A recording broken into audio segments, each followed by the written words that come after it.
Hello. ಈಗ ನಿಮಗೆ ಕುಂದಾಪುರದ ಸ್ಟೈಲಿನಲ್ಲಿ ಸೌತೆಕಾಯಿ ಹುಳಿ ಮಾಡುವುದು ಹೇಗೆ ಅಂತ ತಿಳಿಸ್ತೇನೆ. ಮೊದಲು ಬೇಕಾಗುವುದು ಒಂದು ಸೌತೆಕಾಯಲ್ಲಿ ಅರ್ಧ ಭಾಗ. ಯಾಕಂದರೆ ನಾವು ಮಾಡ್ತಾ ಇರೋದು ಇಬ್ಬರಿಗೆ ಮಾತ್ರ, ಆದರೂ ಕೂಡ ಅದು 4 ಜನರಿಗೆ ಹಂಚಬಹುದು, ಅಷ್ಟು ಆಗಿದೆ. 2 ಬೇಕಾದರೆ ನೀವು ಬೀನ್ಸು ಕ್ಯಾರೆಟನ್ನು ಕತ್ತರಿಸಿ ಹಾಕ್ಬೋದು. ನಾನು ಅದನ್ನು ಉಪಯೋಗಿಸಿಲ್ಲ. ಓಕೆ, ಇದನ್ನು ಕುಕ್ಕರ್ನಲ್ಲಿ ಹಾಕಿ ಒಂದು ವಿಸಿಲ್ ಬರುವವರೆಗೆ ಅದನ್ನು ಬೆಂಕಿಯಲ್ಲಿ ಇಡಿ. ವಿಸಿಲ್ ಬಂದ ಮೇಲೆ ಆಫ್ ಮಾಡಿ. ಬೇಳೆಯನ್ನು ಸಪ್ರೇಟಾಗಿ ಬೇಯಿಸಿ. ಈಗ ನಮ್ಮಿಬ್ಬರಿಗೆ ಒಂದು ಸಣ್ಣ ಲೋಟದಲ್ಲಿ ಬೇಳೆ, ತೊಗರಿಬೇಳೆ, ಅದನ್ನು ಹಾಕಿ ಒಂದು 2-3 ವಿಸಿಲ್ ಬರುವವರೆಗೆ ಇಟ್ಟಿದ್ದೇನೆ. ಆಮೇಲೆ ಒಂದು ಅರ್ಧ ಕಡಿ ತೆಂಗಿನಕಾಯಿಯನ್ನು ಹೆರೆಯಿರಿ. ಓಕೆ,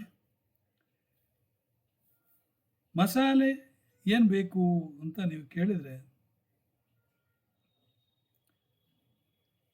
ಈ ಅರ್ಧ ಕಡಿ ಕಾಯಿ ಹರಿದದ್ದನ್ನು ಮಿಕ್ಸಿಯ ಪಾತ್ರದಲ್ಲಿ ಹಾಕಿ, ಅಥವಾ ಅದಕ್ಕಿಂತ ಮುಂಚೆ ಒಂದು ಬಾಣಲಿಯಲ್ಲಿ ನೀವು ಸ್ವಲ್ಪ ಅಂದರೆ 4 ಚಮಚ, ದೊಡ್ಡ ಚಮಚ ತೆಂಗಿನ ಎಣ್ಣೆಯನ್ನು ಹಾಕಿ ಬಿಸಿ ಮಾಡಿ, ಅದಕ್ಕೆ ಜೀರಿಗೆಯನ್ನು ಹಾಕಿ, ಆಯಿತಾ. ಆಮೇಲೆ ನಾನು ಸ್ವಲ್ಪ ಸಾಸಿವೆನೂ ಹಾಕಿದ್ದೇನೆ, ಉದ್ದಿನ ಕಾಳನ್ನು ಹಾಕಿದ್ದೇನೆ, ಸ್ವಲ್ಪ ಉದ್ದಿನ ಕಾಳನ್ನು ಹಾಕಿದ್ದೇನೆ, ಆಯಿತಾ. ಸ್ವಲ್ಪ ಕೊತ್ತಂಬರಿ ಅದನ್ನು ಕೂಡ ಹಾಕಿದ್ದೇನೆ. ಅದನ್ನು ನೀವು ಹುರಿಬೇಕು. ಆಮೇಲೆ ಮೆಣಸು, ಘಾಟಿ ಮೆಣಸು ಒಂದು 5 ಘಾಟಿ ಮೆಣಸನ್ನು ನಾನು ತೊಗೊಂಡಿದ್ದೇನೆ, 5ರಿಂದ 6. ಅದನ್ನು ಕತ್ತರಿಯಲ್ಲಿ ಚೂರು ಮಾಡಿ ಇದೇ ಬಾಣಲಿಗೆ ಹಾಕಿದ್ದೇನೆ, ಆಯಿತಾ. ಅದನ್ನು ಹೊರಿತಾ ಇರಬೇಕು, ಸ್ವಲ್ಪ ಕೆಂಪಾಗುವವರೆಗೆ ಹೊರಿ. ಸ್ವಲ್ಪ ಹೊತ್ತು ಹೊರೀರಿ, ಏನು ತೊಂದರೆ ಇಲ್ಲ, ಆಯಿತಾ. ಕಾಯಿಯನ್ನು ಅದಕ್ಕೆ ಹಾಕಿದ್ದೇನೆ. ಆ್ಯಕ್ಚುಲಿ ಕೆಲವರು ಕಾಯಿ ಮಿಕ್ಸಿಗೆ ಡೈರೆಕ್ಟಾಗಿ ಹಾಕ್ತಾರೆ. ನಾನೇನು ಮಾಡಿದೆ, ಕಾಯಿನೂ ಕೂಡ ಅದರಲ್ಲಿ ಹಾಕಿ ಸ್ವಲ್ಪ ಹುರಿದೆ. ಅದಕ್ಕೆ ಕರಿಬೇವು ಸೊಪ್ಪನ್ನು ಸ್ವಲ್ಪ ಹಾಕಿದ್ದೇನೆ, ಒಂದು 15ರಿಂದ 20 ಕರಿಬೇವು ಸೊಪ್ಪಿನ ಸ್ಮೆಲ್ ಬರಲಿ ಅಂತ ಅದನ್ನು ಕೂಡ ಹಾಕಿದ್ದೇನೆ, ಆಯಿತಾ. ಇದನ್ನು ಮಿಕ್ಸಿಯಲ್ಲಿ ಹಾಕಿ ಒಂದು ಅರ್ಧ ಲೋಟ ನೀರು ಹಾಕಿ ಅರೆಯಿರಿ. ಅದು ಮಸಾಲೆ.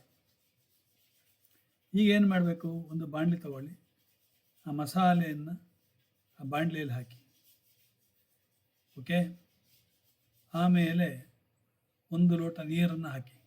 ಆ್ಯಕ್ಚುಲಿ ಸೌತೆಕಾಯಿ ಬೇಯಿಸಿದ ನೀರಿರುತ್ತಲ್ಲ, ಆ ಬಿಸಿನೀರನ್ನು ನೀವು ಹಾಕ್ಬೋದು, 1 ಅಥವಾ 2 ಲೋಟ, ಓಕೆ, ಎಷ್ಟು ಬೇಕೋ ಅಷ್ಟು ಹಾಕಿ ಕುದಿಸಿ. ಚೆನ್ನಾಗಿ ಕುದೀತಾ ಇರುವಾಗ ಸೌತೆಕಾಯಿನ ಬಾರಿ ಸೌತೆಕಾಯನ್ನು ಹಾಗೆ ಕತ್ತರಿಸಿದ ಸೌತೆಕಾಯನ್ನು ಅದರಲ್ಲಿ ಹಾಕಿ ಸ್ವಲ್ಪ ಹೊತ್ತು ಒಂದು 5 ನಿಮಿಷ ಕುದಿಲಿಕ್ಕೆ ಬಿಡಿ. ಆಲ್ರೆಡಿ ಕುದ್ದಿದ್ದೆ ಸೌತೆಕಾಯಿ, ಅದಕ್ಕೆ ಬೆಲ್ಲ ಹಾಕಬೇಕು. ಸ್ವಲ್ಪ ಬೆಲ್ಲ ಹಾಕಿ ತಿನ್ನಲಿಕ್ಕೆ ಮಜಾ ಇರ್ತದೆ, ಓಕೆ. ಬೆಲ್ಲವನ್ನು ಸ್ವಲ್ಪ ಹಾಕಿ, ಉಪ್ಪು ನೀವು ಮಸಾಲೆ ಅರಿವಾಗೆ ಇದರಲ್ಲಿ ಹಾಕ್ಬೋದು, ಯಾವುದು ಮಿಕ್ಸಿಯಲ್ಲಿ ಸ್ವಲ್ಪ ಹಾಕ್ಬೋದು. ಬೇಯಿಸುವಾಗ ನಿಮಗೆ ನಾನು ಮರೆತು ಬಿಟ್ಟೆ, ಬೇಯಿಸುವಾಗ ಸ್ವಲ್ಪ ಅರಿಶಿನ ಪೌಡರ್, ಸ್ವಲ್ಪ ಉಪ್ಪು ಒಂದು 1/4 ಚಮಚ ಉಪ್ಪು ಅದು ಕೂಡ ಹಾಕಿದ್ದೇನೆ. ಕೆಲವರು ಬೆಲ್ಲ ಕೂಡ ಹಾಕ್ತಾರೆ ಬೇಯಿಸುವಾಗಲೇ, ಅದನ್ನು ನಾನು ಆಮೇಲೆ ಬೆಲ್ಲ ಹಾಕಿದ್ದೇನೆ, ಓಕೆ. 1 ವಿಸಿಲ್ ಯಾಕಂತ ಕೇಳಿದರೆ, 1 ವಿಸಿಲ್ಗಿಂತ ಜಾಸ್ತಿ ಆದರೆ ಅದು ತೀರಾ ಬೇಯ್ತದೆ. ನಾನು ಆ್ಯಕ್ಚುಲಿ ಸಿಪ್ಪೆ ತೆಗೆದಿದ್ದೇನೆ. ಸಿಪ್ಪೆ ತೆಗಿಬಾರ್ದು, ನಮ್ಮ ಇದರಲ್ಲಿ ಸಿಪ್ಪೆ ಹಾಗೆಯೇ ಇರ್ತದೆ. ಸಿಪ್ಪೆ ತೆಗೆದ್ರೆ ಅಂದರೆ ಇಡೀ ಸೌತೆಕಾಯಿನ ತಿನ್ಬೋದು, ಏನು ತೊಂದರೆ ಇಲ್ಲ. ಇಲ್ಲಾಂದರೆ ಸಿಪ್ಪೆ ಸಪ್ರೇಟಾಗಿ ಬಿಸಾಕಬೇಕಾಗುತ್ತೆ. ಇಲ್ಲಿ ಬಿಸಾಕುವಂಥ ಯಾವುದೂ ಇಲ್ಲ, ಓಕೆ.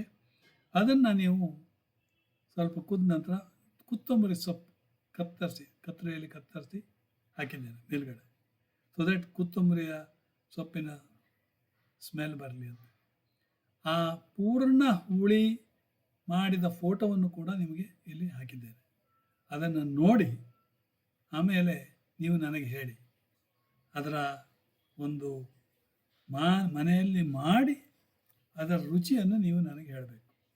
ಓಕೆ, ಇಲ್ಲಿಗೆ ನಾನು ಮುಕ್ತಾಯ ಮಾಡ್ತೇನೆ. ಎಡಿಟಲ್ಲಿ ನಾನು ಆ ಫೋಟೋಗಳನ್ನೆಲ್ಲ ಹಾಕ್ತೇನೆ. Okay, thank you. ಹಾಂ ಹಾಕಲಿಲ್ಲ. ಇಲ್ಲಿ ಒಂದೇ ಒಂದು ತಪ್ಪು ಕೆಲಸ ಮಾಡಿದೆ, ಹುಣಸೆಹಣ್ಣು ಹಾಕಲಿಲ್ಲ. ಆದರೂ ಕೂಡ ಸೌತೆಕಾಯಿ ಹುಳಿಯನ್ನು ತಿನ್ಬೋದು, ಏನು ತೊಂದರೆ ಇಲ್ಲ. ಯಾಕಂದರೆ ಹುಣಸೆಹಣ್ಣು ಸ್ವಲ್ಪ ಹಾಕಬೇಕಿತ್ತು, ಅದು ಮರೆತುಬಿಟ್ಟೆ ನಾನು. ಆಯಿತಾ? Thank you very much.